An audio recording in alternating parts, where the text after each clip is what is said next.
Welcome back, everyone, to Mystery Case 6. Today, we continue our series on real cases from around the world.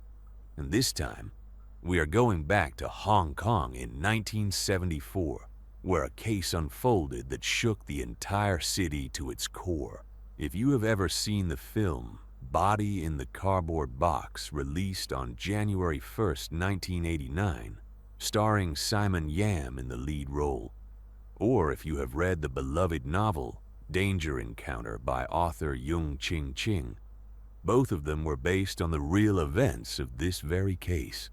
It is the story of a 16-year-old girl whose body was discovered hidden inside a cardboard box, and the shock it sent through the people of Hong Kong at the time. The reason this case became so widely known and earned its place among Hong Kong's 10 most infamous cases is not only because of the savage and horrific nature of the crime itself, but also because of the many troubling questions that surrounded the investigation, the prosecution, and the verdict. Those unanswered questions are what turned it into one of the most mysterious and controversial cases in Hong Kong legal history. So, what exactly happened? Let us begin, because this is a true crime case. Some details may be disturbing. Please take a moment to consider whether this type of content is right for you. If videos like this negatively affect your mental state, it is completely okay to stop here. For everyone else, let us get into the story. And that is where today's story ends. Just going through the facts and details that were made public is enough to give you chills. Would you like to see more videos covering mysterious cases like this one? Let me know in the comments below. Every comment genuinely helps me understand what direction to take the channel in next. If you enjoyed this video, please do leave a like and a comment. And if there is anything you feel could be improved, your feedback is always welcome. It helps this channel grow and gives me the resources to keep making quality content for you. Take care, everyone, and I will see you in the next video. On December the 17th, 1974, a 44-year-old sanitation worker named Linku was making her rounds when she noticed a cardboard box sitting on the side of the road. It was the kind of box used to package Hitachi television sets. The box was sitting in the upscale residential neighborhood of Happy Valley. When she opened it, she found the naked body of a young woman with her limbs bent and broken. Overcome with shock, she immediately cried out and called the police. During the autopsy, the forensic pathologist determined that the victim was female and extremely young, estimated to be around 15 or 16 years old. The cause of death was strangulation. Even more disturbing, her body was covered with injuries consistent with blunt force trauma, suggesting she had been beaten severely before she died. Her chest had been mutilated, and her private area had been badly burned, likely by a soldering iron. Her limbs had been forcibly bent and broken, apparently just to fit her body into the box. However, there was one significant and unusual detail. There were no signs of sexual assault. No biological evidence from a male perpetrator was found on her body. Based on this, investigators initially ruled out the theory that the killer had raped and then murdered her. As soon as news of the discovery broke, the media immediately got involved. Nothing like this had ever been seen before in Hong Kong. Reporters at the time named it the Happy Valley Cardboard Box Murder.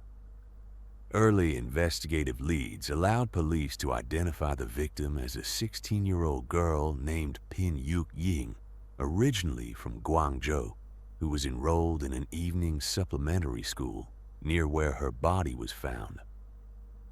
When investigators examined the cardboard box more closely, they noticed it was in remarkably good condition.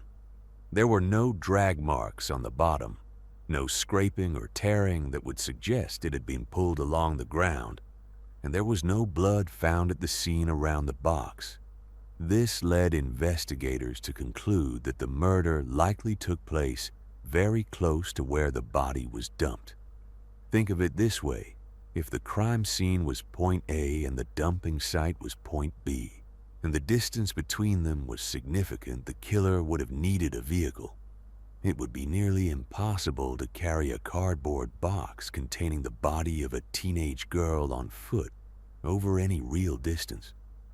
So, the most likely scenario was that the killer committed the crime somewhere nearby, placed the body in the box, and then simply carried it out and left it there.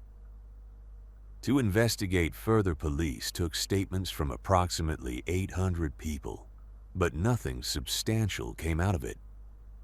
The only lead that showed any real promise came from a friend of the schoolgirl named Chin Bingbing.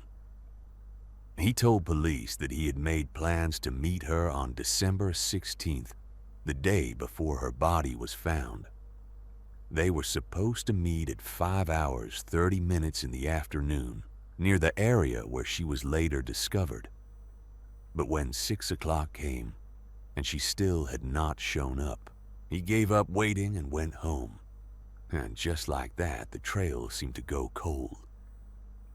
Then, one day, while an investigator happened to walk past a small ice cream shop nearby, something clicked. He recalled what her classmates had told police, that the schoolgirl loved sweets, especially ice cream, and that she visited shops in that area regularly. The investigator immediately considered the possibility that the ice cream shop, being the closest one to where the body was found, might actually be the crime scene. The shop was called And May. When investigators showed photographs of it to her classmates, every single one of them confirmed that yes, Pin went there all the time. Police quickly moved in undercover, posing as regular customers to observe the place, and what they found was significant. Inside the ice cream shop, there were cardboard boxes that were identical to the one the body had been found in. Further searching turned up electrical tape stored in the shop's back room that was a perfect match for the tape fragments found on the victim's body. Investigators were quietly thrilled. It felt like the case was finally cracking open. All signs pointed strongly to the ice cream shop as the crime scene. When they reviewed the staff records and narrowed down who had been working that night, they found something critical. Only one employee had been on duty at the shop the evening the murder took place. His name was Ao Yung Ping Kyung, 26 years old. Forensic analysis revealed that out of 269 fiber samples found on the victim's body, 7 of them were a complete match to the clothing Ao Yung had been wearing. On top of that, small scraps of paper and tape residue found on the victim's wrists and back were consistent with the electrical tape stored in the back room of the shop. With no eyewitnesses available, the physical evidence collected at the scene and on the victim's body was essentially all investigators had to go on in identifying a suspect. Based on the evidence, investigators put forward the following theory: Ao Yung had encountered Pin at the ice cream shop. For reasons unknown, he had used physical force to detain her, tortured her, and then killed her. He then placed her body in one of the cardboard boxes stored on site and carried it out to dump nearby. On the strength of this evidence, on March the 27th, 1975, police officially arrested Ao Yung Ping Kyung. Throughout every interrogation session, Ao Yung presented himself as calm, well-dressed, and composed. He carried himself with quiet dignity and came across as an educated man. He acknowledged having met and spoken with the victim at the ice cream shop, but he firmly and consistently denied having anything to do with her death. To break him down, Hong Kong detectives threw every psychological tactic they had at him. They even resorted to a strategy reminiscent of an old classical tale. Viewers familiar with old Hong Kong films or famous folklore tale The Civet Cat for the Crown Prince may recognize this reference. In the story of the famous magistrate Judge Bao, there is a famously stubborn suspect named Guo Huai who refuses to confess no matter how harshly he is interrogated. In the end, Judge Bao stages an elaborate underworld courtroom scene complete with the River of the Dead, the Bridge of Helplessness, wandering spirits, and a woman posing as the ghost of his victim, coming back to demand justice. Faced with this theatrical haunting, Guo Huai breaks and confesses everything. Hong Kong investigators tried that exact same approach on Ao Yung. They staged a haunting with someone acting as the ghost of the murdered girl, standing outside his window in the dark, weeping and crying out, "It is so cold. Why did you kill me?" They pulled out every stop, and yet Ao Yung sat there completely unmoved, his expression never changing, repeating the same words, "I did not kill anyone." Despite the absence of direct evidence or a confession, police remained firmly convinced that Ao Yung Ping Kyung was the killer. He was ultimately convicted and sentenced to death. On February 9, 1977, the death sentence was commuted to life in prison. The case went on record as the first in Hong Kong legal history to result in a successful conviction based entirely on forensic evidence, with no eyewitnesses and no direct physical proof connecting the accused to the crime. From the moment the verdict was announced, Ao Yung and his wife, Chung Kam-fung, never stopped fighting it. She hired one of the most prominent defense attorneys in Hong Kong to appeal the conviction, but the original verdict held. The case sparked enormous controversy across the city. A large number of people believed Ao Yung had been wrongly convicted. At the time, the Hong Kong police force was mired in multiple corruption scandals, and this fueled a deeply troubling question. Had police been bribed, and was an innocent man being used as a scapegoat to protect the real killer? The public's suspicion was not without basis because this case was filled with too many unanswered questions. First, 7 fiber strands matching Ao Yung's clothing found on the victim's body were hardly conclusive proof of murder. The two had interacted at the ice cream shop, so fibers transferring between them was entirely ordinary. Those same fibers could have ended up in a trash bin well before the murder ever took place. Second, the official time of death was revised multiple times by the forensic team, with the changes attributed to what were described simply as errors. Third, the investigation was remarkably narrow in scope. The 800 or so people police interviewed were questioned only superficially, and no one seriously investigated Pin's classmates to determine whether she had any conflicts or disputes with anyone. Fourth, no personal belongings belonging to Pin were found at the scene, and her fingerprints were not found there either. And most critically, not a single fingerprint belonging to Ao Yung Ping Kung was found anywhere on the cardboard box. Then there was the question of motive. Ao Yung had just recently gotten married. The relationship was new and warm. His wife had just passed the civil service exam and secured a stable government position. His life was going well. What possible reason would he have to commit such a brutal and depraved act? There was also something deeply unusual about the trial itself.